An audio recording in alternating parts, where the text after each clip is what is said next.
Talking fishing, nothing but fishing, talking fishing. If it's facts about fishing that you want to know, then tune in, folks, cause this is the show. We'll show you all the right bait to use, so sit right back, you got nothing to lose. Doesn't really matter if it's trout or carp, flathead, marlin or a gummy shark. Listen to the guys and you can't go wrong. They'll be talking about fishing till the cows come home. Talking fishing, nothing but fishing, we're talking fishing. Welcome everyone to Talking Fishing, a massive show coming your way tonight. If we get an hour's worth in the hour, I'll go he, because it is a very big show. Special guest in the studio.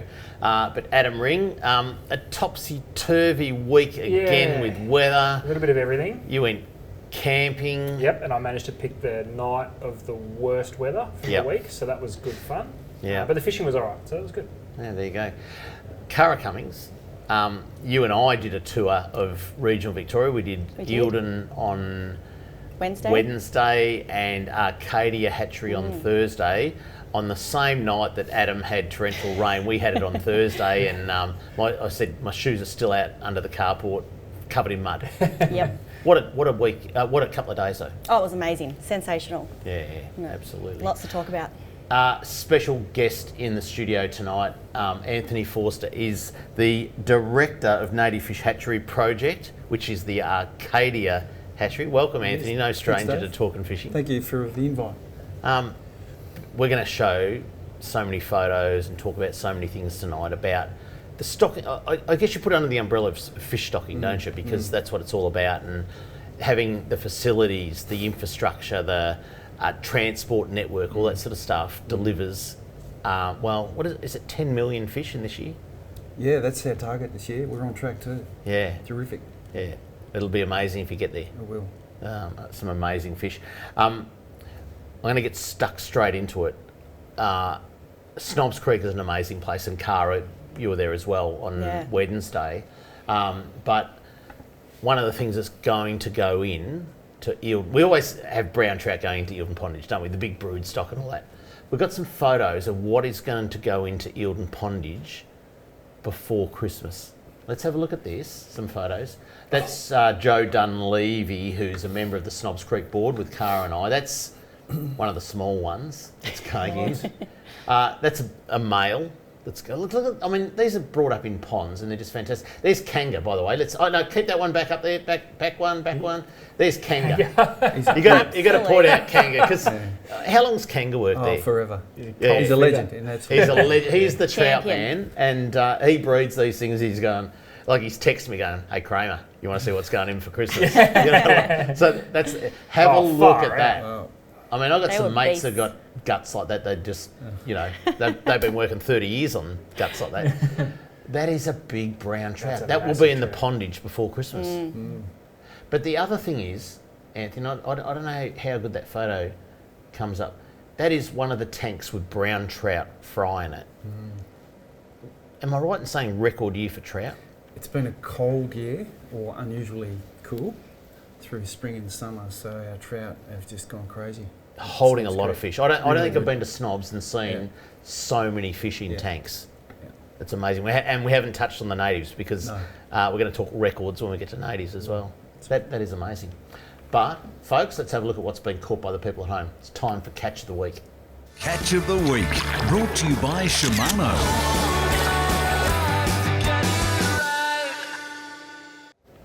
Alrighty, let's have a look at some of the fish that are about to come out now. And I tell you what, I wouldn't say the snapper turned off. No.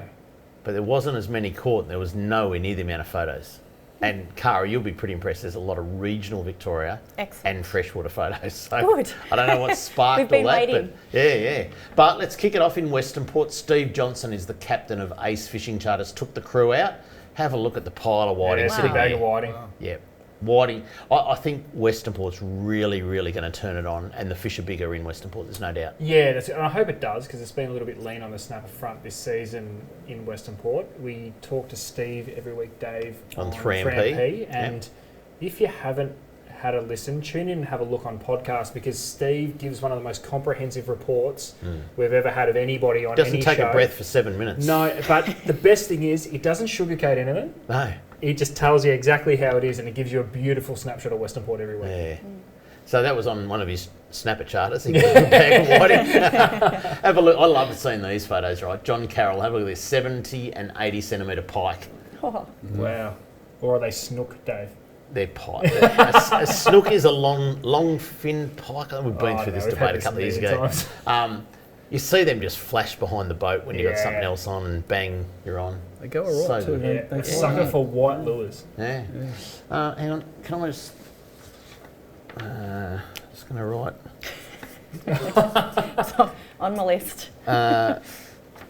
There's the list for Cara. dear. Cara, you're going to have to be on It's gonna this be a show for at busy, least the next 3 busy years. summer. This Trying is to- what you've got yeah. some cooking to do. We've got This is one what you show got: left. pike, octopus, brim, Chinook salmon, zebrafish, bronze whaler, yakkers, barber perch, and rock lobster.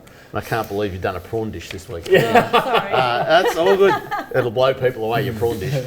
All right, let's keep going. Have a look at this. We were talking about this at dinner tonight, This is Anthony. exciting. Lake Tyres, dusky flathead, 83 centimetres worth, caught by Brett Moyes. Have a look at that. That's a good Oh, wow. fish. That is a nice fish. On the same trip, Brett's mate, Marcus Coots, got a 45 centimetre brim in the Cunningham arm. Oh, That's a good brim. Cunningham arm, sorry. That's a healthy brim. It is. It's a good brim coming out with all this Yeah. rain, Anthony. They're probably there the whole time, but the rain's flushed them out, to hasn't life it? now, haven't Yeah. Yeah, Lakes is awesome.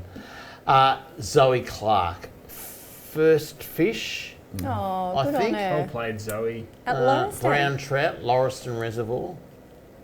Well done, Zoe. she's very proud. Yeah.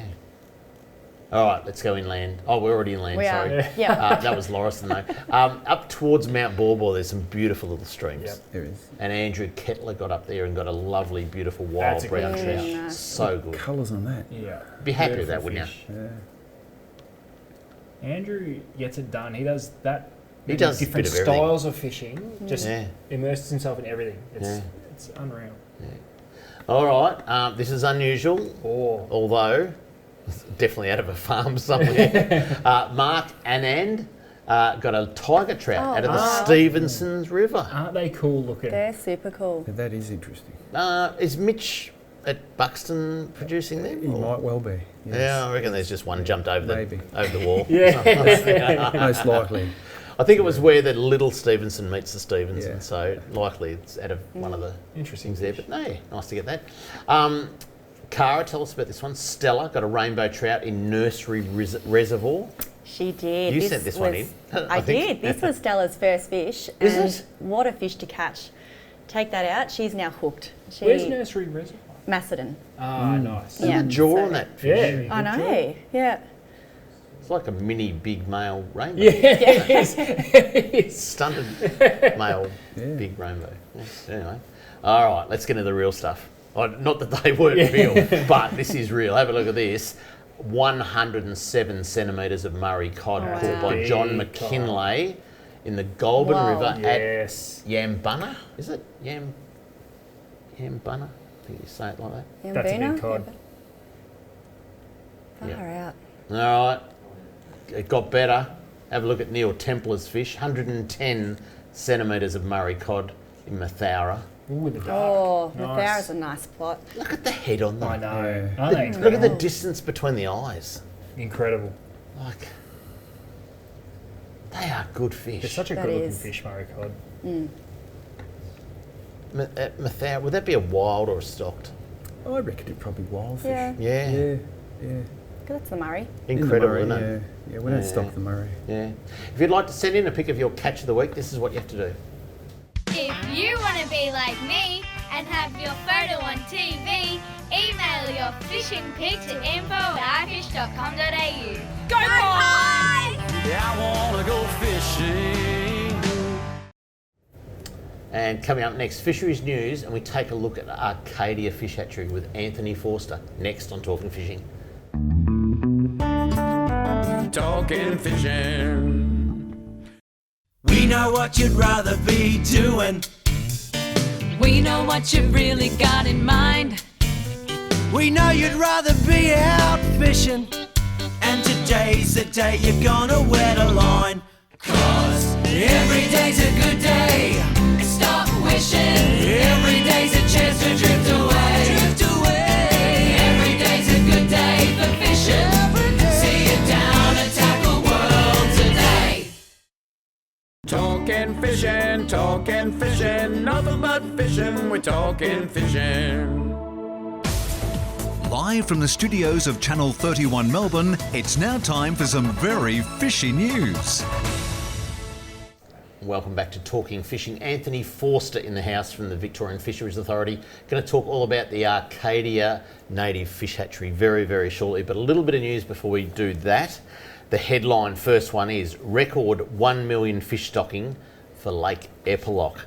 Recreational anglers will soon have 1 million chances to reel in a fish at Lake Eppalock, with a record stocking for the waterway in the coming months.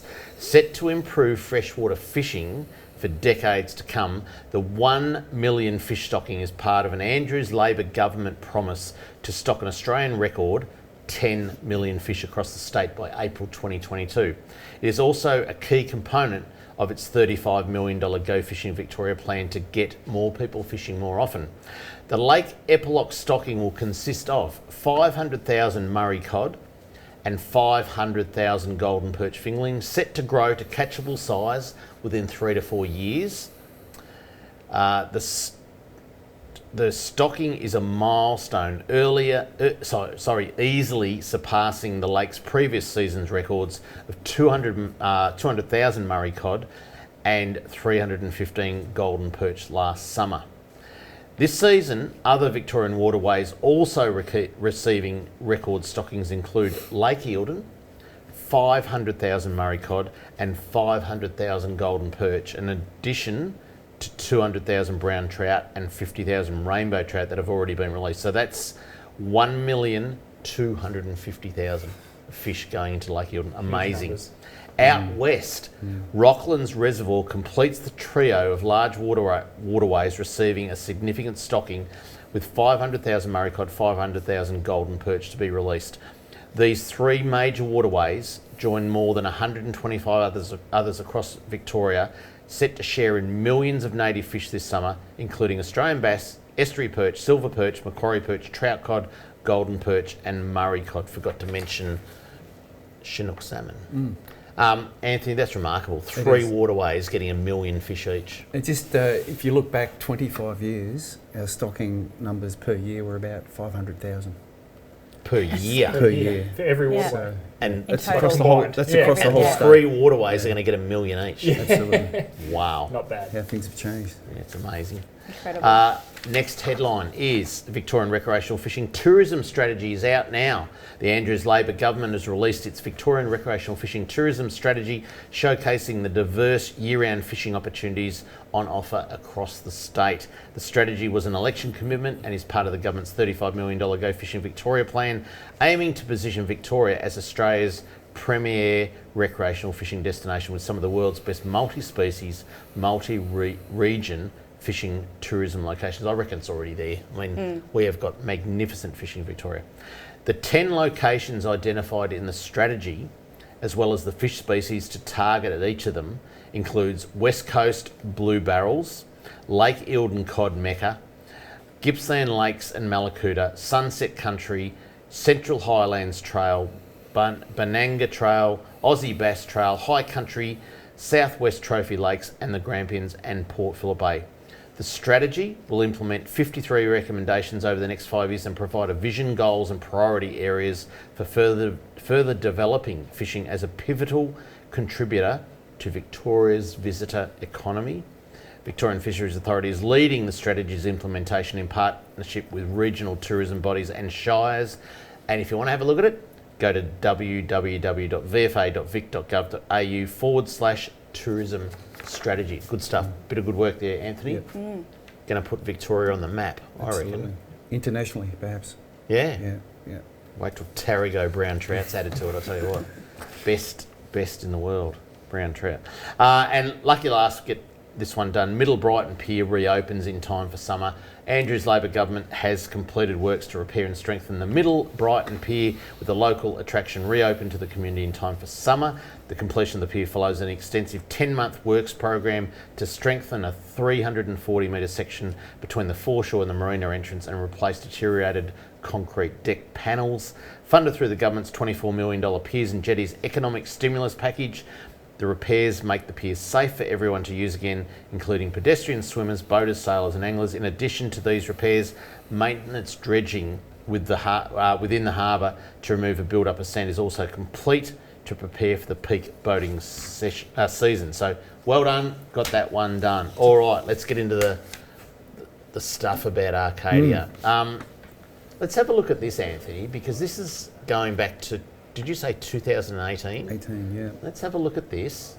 This is a concept diagram that you put together for Talking Fishing, I think. Steve Vidler and I put that together as a broad scale idea. Yeah. What a hatchery could be. Bottom left-hand corner is the MCG. Have they finished the footy oval yet? Well, we wanted to, create an impact and talk it up. So that was just a drawing, and I don't even know, you hadn't purchased the block of land by then, had you? No. I don't even think we had the funding secured at that point. It was an election commitment, but you never know. Yeah, that's right. All right, let's fast forward now to 2021. All right, and proud moment because you've been working on this for several years. This is the first. We're going to show an empty plankton pond. Let's have a look at the plankton pond. That's an empty pond. Now, let's just point out some of the features. There's a raindrop on the camera lens because Cara and I were there last week and it was just naturally terrible. filling Dave, that's all. But you've got a steel walkway out. You've got a blue pipe sticking up there, which is connected to bore water. That's right. So the bore water's pumped to there? Yeah, so this is one of 32 ponds that we've built. Yeah. You don't get a sense of the scale. No, no. But one of 32 ponds, each pond's 60 metres by 30 metres, and that's a plankton pond. Yep. So that's about 1.5 metres deep. And when we flood that, we'll fertilise it, and in about a week's time, it'll become really, really productive. It'll start with algae and then move to zooplankton. Yeah. And when the zooplankton are at a high abundance, that's when we stock the larvae, the juvenile fish from the hatchery. And they'll eat the zooplankton? And they just gorge themselves for probably 6 or 8 weeks, and then they're done. All right, let's have a look at the next photo, which is a photo of the first plankton pond to be filled. There we go. There you go. It's got water in it. Yeah, and in the front you can see that's the bore water supply there. Yeah. Now that bore water, Anthony, that is top quality, isn't it? Yeah. It's a really important reason why we selected the property, Cara. We looked at 27 properties and we found that bore water was it's an X factor because it's got no pathogens and no contaminants. No bugs. No bugs. So you're starting with a really clean, biosecure sort of plate. So that was really important. We found really good water on this property at 74 metres deep, and we're delighted with it. It's really good quality water. Yeah. All right, let's have a look. So you saw an aerator there that's aerating that pond. Is that important for the pond? Well, I think we're going to have a look at the aerators now. Yeah. You've had them all delivered. What do they do? So these are imported from China. They're paddle wheel aerators. They've got a 1 horsepower motor and they turn water over and aerate it really effectively. Yeah. One of the most effective aeration tools around. Quite common in prawn farms. We use them routinely in native fish farms because there's such a high biomass of algae that unless you turn the water over, you can have an oxygen problem. Okay. So this enriches and improves the productivity of the whole system, manages the risks. And they go 24/7 for 8 weeks. I'm going to show one running. Okay. Well, there you go. Yeah, there you go. So throwing the water up in the air, yeah. So when we put the water in, the guys were telling me it was 19% oxygen content or dissolved oxygen level. The next day it was up around 75%. Wow. So it worked really well. And there's one of those per pond? One per pond, yeah. That's all you need? That's all you need. Wow. So that pond there, how long has that been filled for? Oh, that one was about a week. Yep. A week in, yeah. And that's coming along really nicely. The guys are going to do some monitoring tomorrow, and if it all looks good, potentially we could be stocking our first larval fish. So how do you know that it's got what did you say? Zooplankton. Zooplankton, How do you yeah. know? What does it look like? You basically take a sample, you put it under a microscope, you count the number of bugs, you look at the size of the bugs, and you work out at what stage the bloom is at. So it's not visible to the eye? Not readily, Yeah. unless you know what you're looking at. And what you've got to do is you've got to match the abundance of zooplankton with the right size of the zooplankton for the fish that you're putting in. So rotifers and Daphnia and these things, you know. Cara, what did Steve Vidler say? He said something about the plankton's got to fit in the fish's mouth or something, didn't he? Otherwise they can't then feed. So Yeah. if it's too big, they're going to starve. So That's the right. timing of that is It's absolutely crucial. Absolutely critical. We're going to later on the program. We're going to show the size of the fish. Oh my god! Because they're so gonna small. blow you away, yeah. So you've got to work out that the plankton will fit in a fish that's only like a couple of mil. That's right. Wow. And it Oh, can the change in a size, day. Like incredible. a day will flip around too. You know, you'll have an algal bloom, you'll have rotifers, then you'll go to something else, and then there's a whole succession of different creatures that come through. You've got to get that timing right. Between Cara and you, Anthony, explain the next photo. We'll put that one up. Oh, What well, is this? This is our pride and joy. I've got to say, it looks like a skating rink. It's at Arcadia, and it's got some water in it, but it's an underground harvest station where all the ponds drain to, and that means we can harvest all the fish just by pulling the standpipe on each pond, and they gravity flow there. And it means that we don't have to get in the pond, use nets, trip over and walk through mud.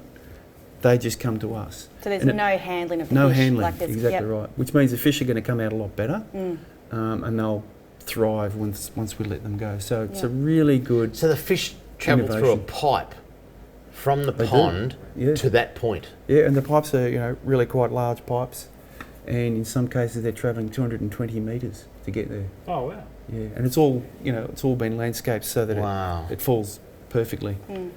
Yeah, so a lot of underground work under those ponds. Now, not only do you have ponds for baby fish to grow out, but you have ponds for mum and dad to live in as well. Let's have a look at the brood ponds. This is the first of the brood ponds to be filled. And how many brood ponds you got? 12.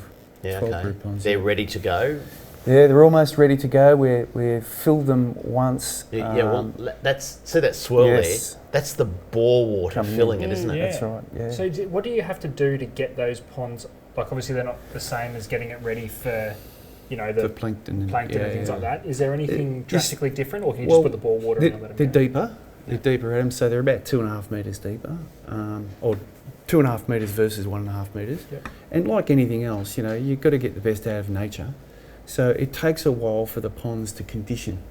So it means the dissolved oxygen's got to settle. The grass that around the edges have got to decompose, and you get a natural ecology coming through.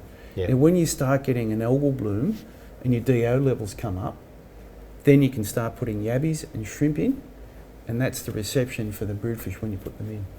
And we're That's very cool. close to that. Enough yabbies at work. Well, How many yabbies are you going to get? we're going to order 2 tonne of yabbies, and not far away. Really? Yeah, not far away. You're going to put 2 tonne of yabbies in those ponds. Absolutely, yeah. That's awesome. Wow. And once the broodfish are in, we'll be feeding with chicken necks. Yep.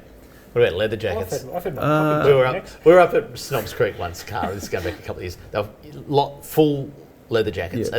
and you just see this steam train of a Murray cod coming on leather jackets. Yeah. Also chicken necks, carp fillets, and whatever cheap fish we can buy from the market. Friday nights, do they have chicken kebab or anything like that, or something special? Honestly, they're not fussy. They are not fussy. chicken stuff with yabbies, Dave. Yeah. All right, getting yelled at. We've got to go to a break. Coming up next, product of the week. And Cara heads into the kitchen. Do not miss the prawn platter that's coming up next on Talking Fishing. Talking fishing.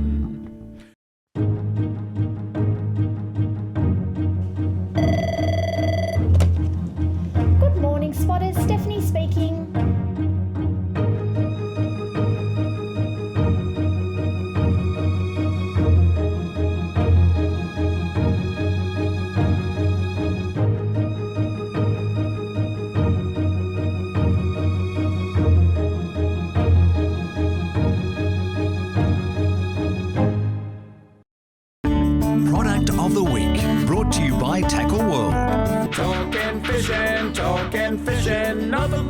fishing, we're talking fishing. Okay, we're going to zoom through product of the week so that we can chat more about Arcadia, Anthony, because it is really fascinating. But a little bit of a public service announcement again. If you haven't replaced your net in the last 30 years, times have changed. Check out these bad boys. You can see on your screen right now. Now, what makes these nets a little bit different and a little bit more modern is the netting material itself. They are completely knotless, so they are fish friendly and lure friendly. There's been nothing worse when using a net in the past. You catch a fish of a lifetime, you net it, the net itself knocks every scale and every bit of slime off that trophy fish that you want to release to fight again another day. That is no longer a problem. Worst case scenario number 2 is then your lure gets caught in the net, gets wrapped in it 500 or 600 times, and the only way to get it out and keep using the lure is to cut the net in half and untangle it. Not a problem anymore. These silicon style nets look after the fish, they look after your gear, and they make netting fish way too easy. So that really is the draw card to these modern style nets. This one in particular, insanely durable frame construction. We've all bent way too many nets over the course of their life, whether it be netting fish or sand storage or the above. These also have quite a large... Great handles. Yeah, they do. They have quite a large diameter handle, so they're really easy to hold.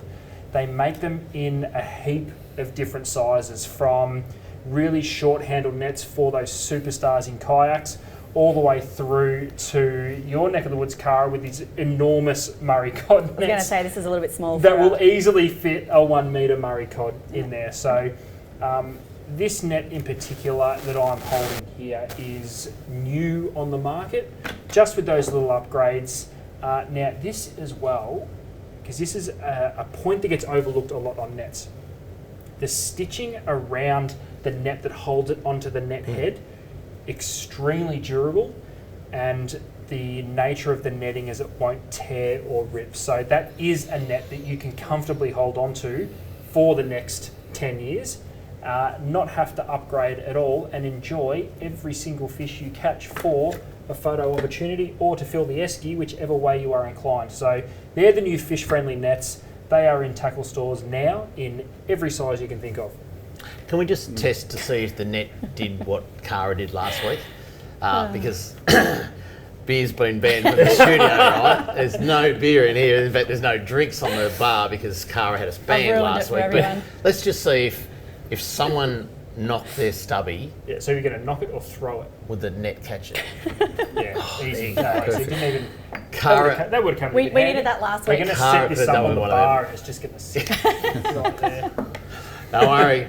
Next week is our last show for the year, our Christmas show, and Catch of the Year is going to feature. Don't you worry about that. Anyway, all right. Before we get to the cooking segment, let's just have a look at let's just say it's a big dam.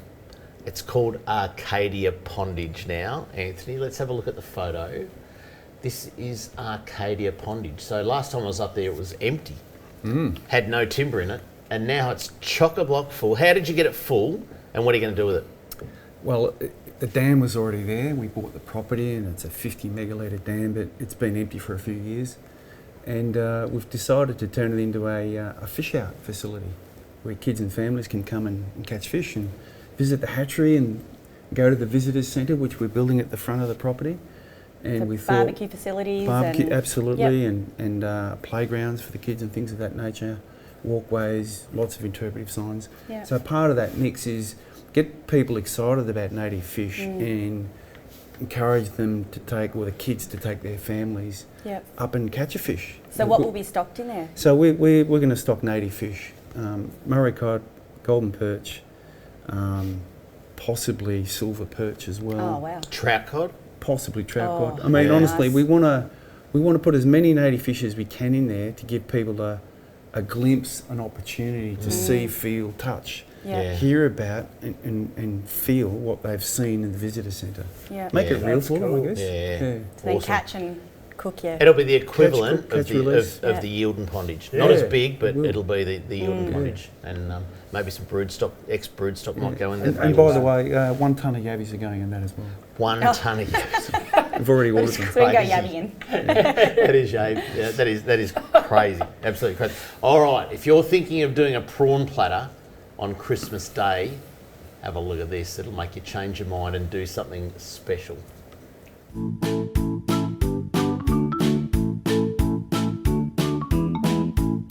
the festive season is well and truly underway. Tonight I'm going to feature prawns and I'm going to show you how to bake them 2 different ways to make a great appetizer or entree.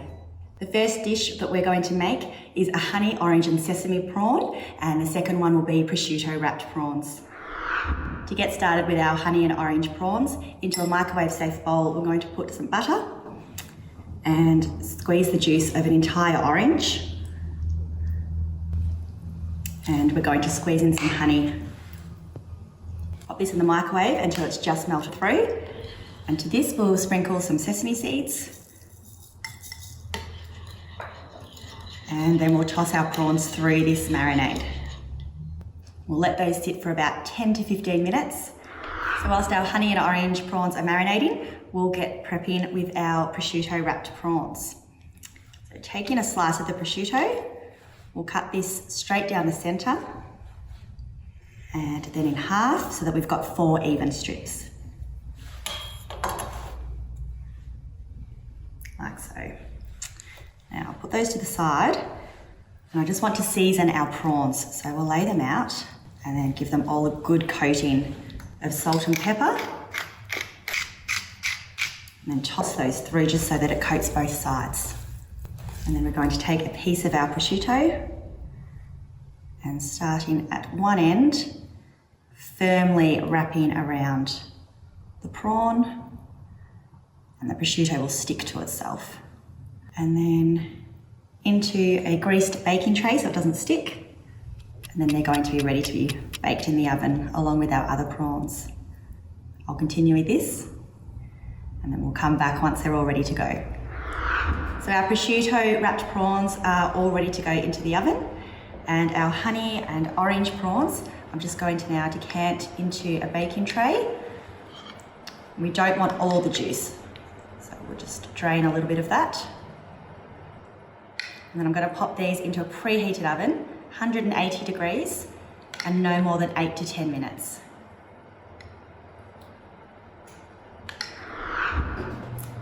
So these have been in the oven for 10 minutes and they're absolutely amazing. They smell delicious. You've got the sweetness of the honey and the orange citrus, and our prawns have crisped up beautifully in the prosciutto.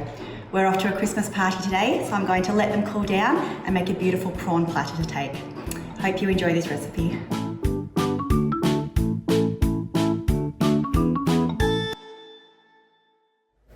So you let those prawns cool down and then serve it as a cold platter. Correct. Yep, some dipping sauce in the centre, and it was a big winner. Gee, I had a Parma for dinner before the show. Why aren't I cooking? Yeah. Could you sub in yabbies for prawns? Because I know He's there's so a few There's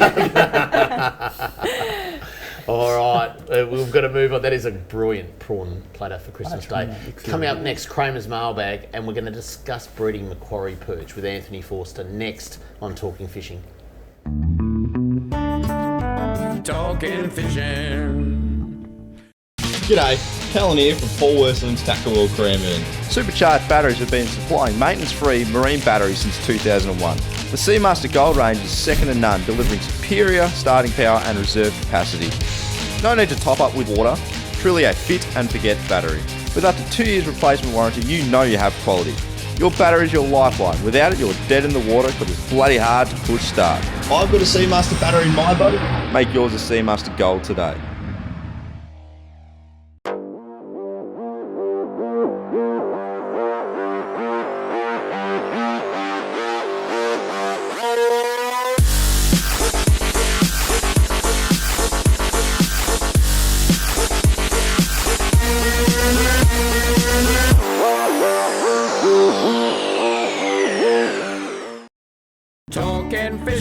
Talking fishing, nothing but fishing, we're talking fishing.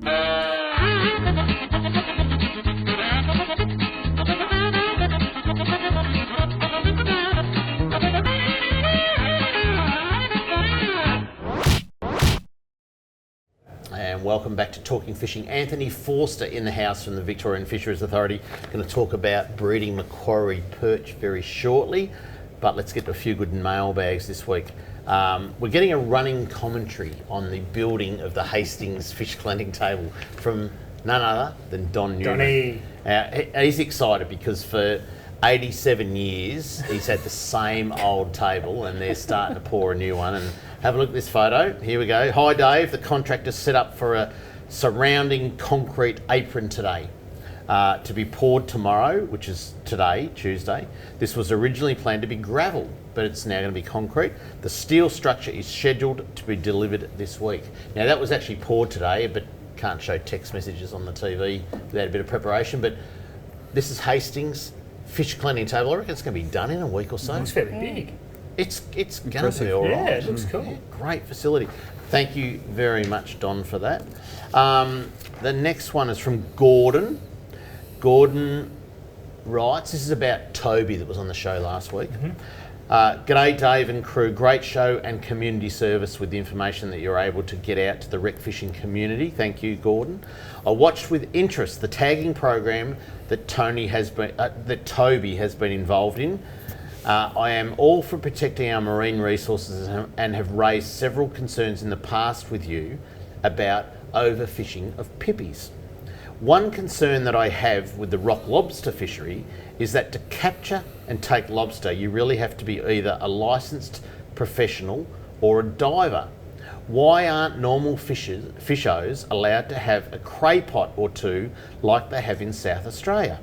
I feel that the exclusion of a non-diving fisho is a bit unfair. Surely there is a way that all fishos could be allowed to try their luck to capture this much sought after crustacean. After all a diver has to do is have a recreational fishing licence to take crays. That's a fair point. That is a very good point by Gordon. Anthony, you're probably not allowed to comment. But I tell you what, that is going in the election commitment basket for 2022. Introduce cray pots for recreational fishers. I'd love to hear the reason, if any, why we can't use them at the moment. Yeah, I don't know. Anthony, you're allowed to answer this. Has there ever been a cray pot licence in Victoria? I believe there was. Yeah, a long time ago. And I know it's still the case in Tasmania. You're still allowed to have them there. South Australia. Small numbers and limited catches, but there certainly was a history of it. Certainly something we'd like to see. All right, Mark writes this. G'day Kramer, is there a Murray cod and yellow belly? Is there a reason, Anthony, you might better help us with this. Is there a reason Murray cod and yellowbelly aren't stocked into the Barwon River in Geelong? If they can survive in cold waters like Lake Eildon and Albert Park Lake, then I assume they could survive a Geelong winter as well. It's big enough to hold large fish, it's close to a major population centre, and it might help put a dent in the carp population too. That would be perfect. From Mark. I don't know, Barwon River? Barwon River. Well, Barwon River's been stocked with all sorts of things. Macquarie Perch, Murray cod. It has been stocked with Murray cod? Absolutely. Like if you go back in the records, the Barwon River was very well stocked. They haven't survived or thrived in there. But we've got Murray cod, in the Yarra River that are doing beautifully well. So they probably would perform well. The question is, do you want to have Murray cod everywhere, or do you want to focus on opportunities in that river, like estuary perch and bass and things of this nature? And mulloway as well. So they can probably thrive and survive, and nothing's off the table. There you go. Well, I know we mentioned it last week's show that I forgot what it's called, but the strategy's open where you can. The stocking plan. He should jump on that. And there you go. Actually, I might write back to you, Mark, about how to do that. Make that suggestion. So. All right, someone's written into us who says, I'm a regular viewer of your Talking Fishing program as a keen recreational angler and boater myself. There was a comment on your episode on last week around only allowing or permitting access for boats to Norman Bay by Wilson's Promontory cruises within Wilson's Prom National Park. Did we mention that last week? I don't know. Must have. This is slightly incorrect in that for many years Parks Victoria permits recreational boat launching via beach launching techniques via a permitted system. This has been restricted in recent times due to flood and storm damage, but there are many recreational boaters and fishers who launch their boats regularly at Tidal River and take advantage of the great fishing diving on the west coast of Wilson's Prom. So I think this is what he's saying. Lots of people drive on the beach. Why can't 6 commercial pippy fishers drive on the beach down in the west of our state? I don't get that.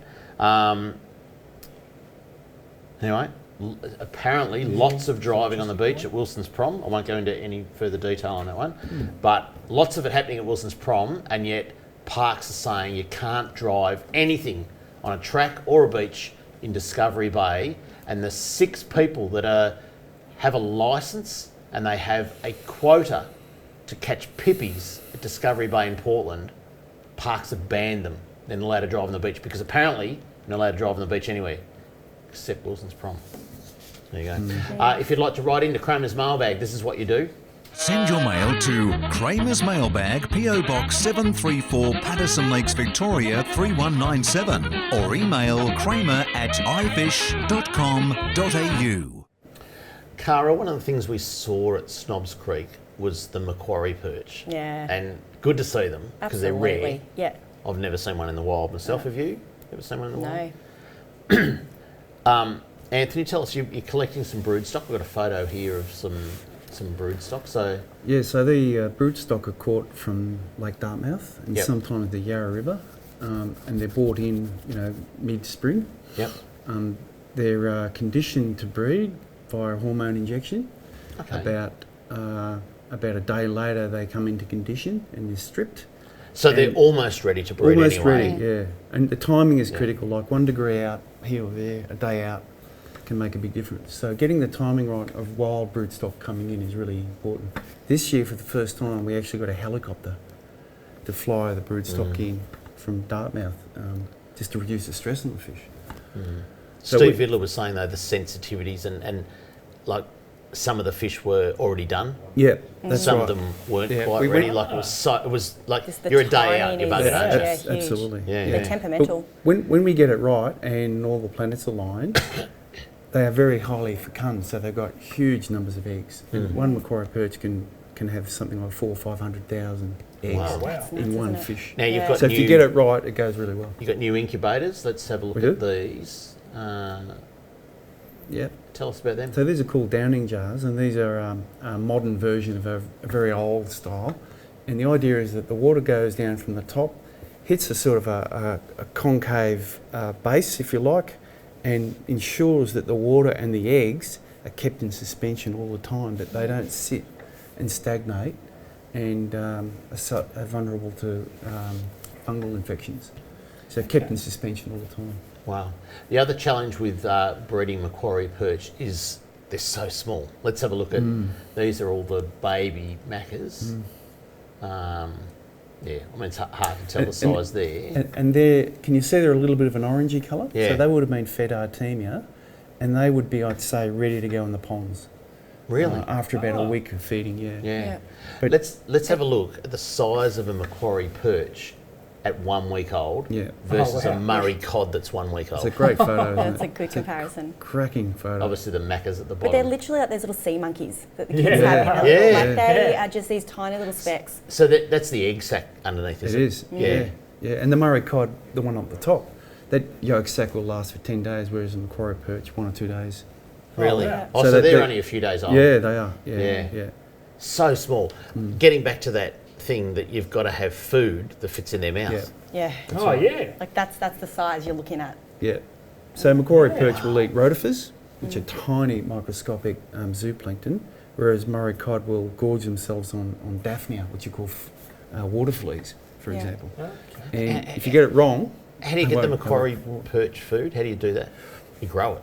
Well, we buy it. We have Artemia, which are brine shrimp, which we culture in the hatchery, and we feed them in the hatchery for about a week. That conditions them so that they've got a good gut content. They've got full of nutrients at that big. At that size. It's a delicate process. It is. And after a week or so, when they're fed up on Artemia, then we put them in the ponds ensuring that the ponds are perfectly, I guess, full of the right zooplankton, of the right size. Wow. Yeah. All right, getting yelled at. Coming up next, the hotspots, and we're going to look at Murray cod. How good's the breeding been at Snobs Creek for them as well? Next on Talking Fishing. Talking fishing.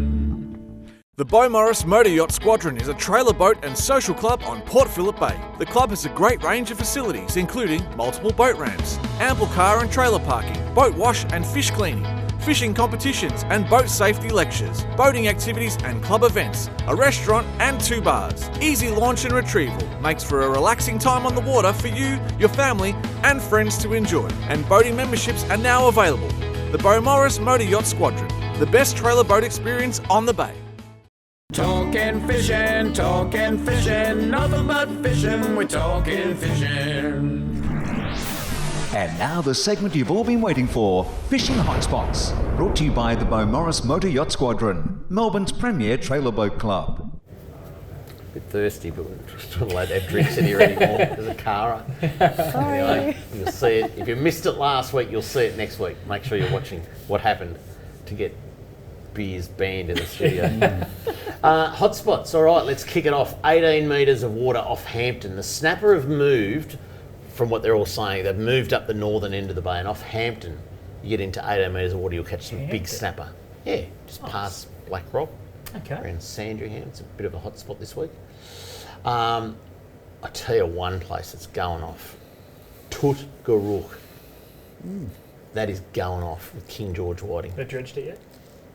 They have. Stop it. Yeah, no. They try to do it in winter, but they're always 5 months late. Yep. Right, so good old committee of management down there. 5 months late with the dredging, but they've done it, and you can get out of Tutgarook and you can go out there to 7 metres and catch your whiting, because that's where they all are. Let's head over to Western Port, and Steve Johnson from Ace Fishing Charters reports great numbers of King George whiting on the middle spit, 5 metres of water, run out tide, cuttlefish for bait, and he reckons he's getting them to 43 centimetres. Good fish. Cuttlefish for bait. Write that down. Yeah. You buy them in the shops now. Can. Yeah. Yep. Little baby cuttlefish from South Pretty Australia. firm flesh too, wouldn't it? It's a bit thicker than calamari and sweeter. It's like a lolly to a child is a cuttlefish to a King George whiting. Another place that's fishing really, really well, if you can find it, look it up on the maps, Blake's Channel, King George whiting. Blake's Channel? Right down that southern end of French Island.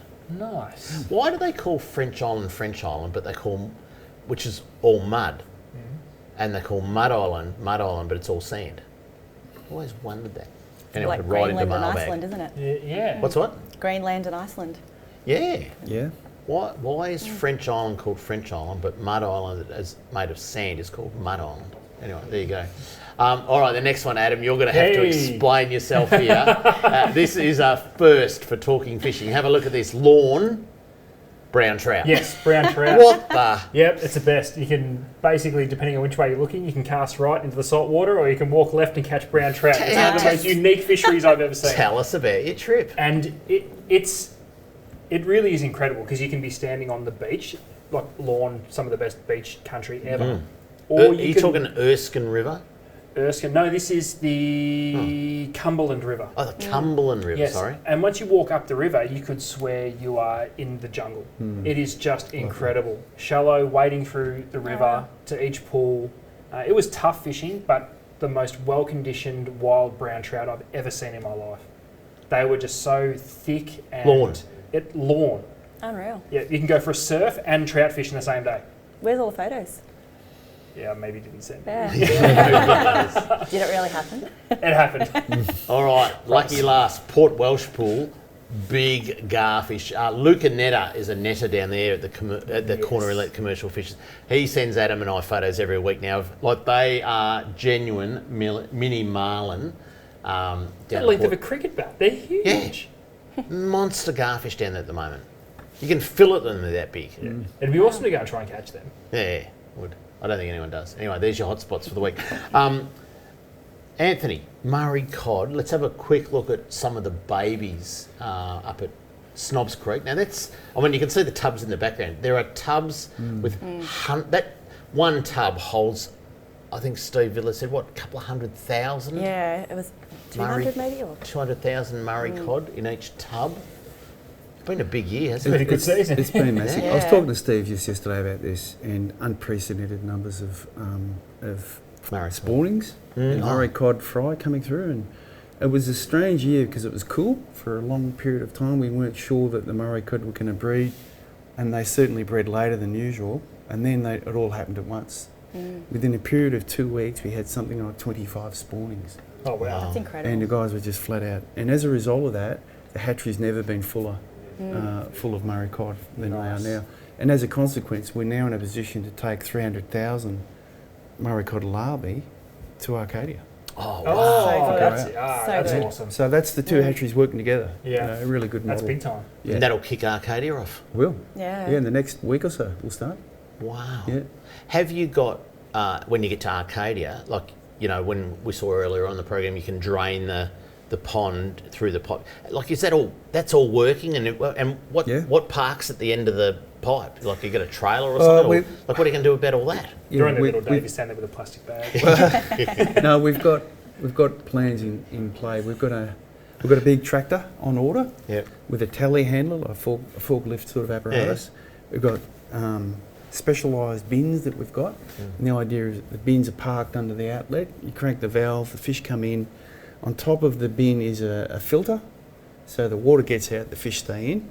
Yeah. And when they're done, we lift the whole apparatus in to our repurposed old dairy milking shed, which we've opened up, and the fish are dropped in by gravity. So again, no touch, no netting. What size are they at this point? When they're harvested, they're about 1 gram, about 40 millimetres. Yeah. Fully formed, they look like Murray cod. Yeah. And off to a lake they go. Well, they're salt treated over for an hour or two, and the next day they're out with the truck into the rivers. There you go. Yeah. Hey Anthony, thanks for coming in. You're welcome. Always love when you come in, just a wealth of knowledge and just really, really interesting stuff. So appreciate your time tonight. That's it for Talking Fishing. Hope you enjoyed the show. Next week, it's the last show of the year. Can you believe Christmas is upon us already? Yeah. We're going to try and cover all your favourite destinations for the Christmas holidays. Plenty to talk about next week. Cara's catch of the year as well. Until we see you again next Tuesday on Talking Fishing, please stay safe on the water and enjoy your fishing.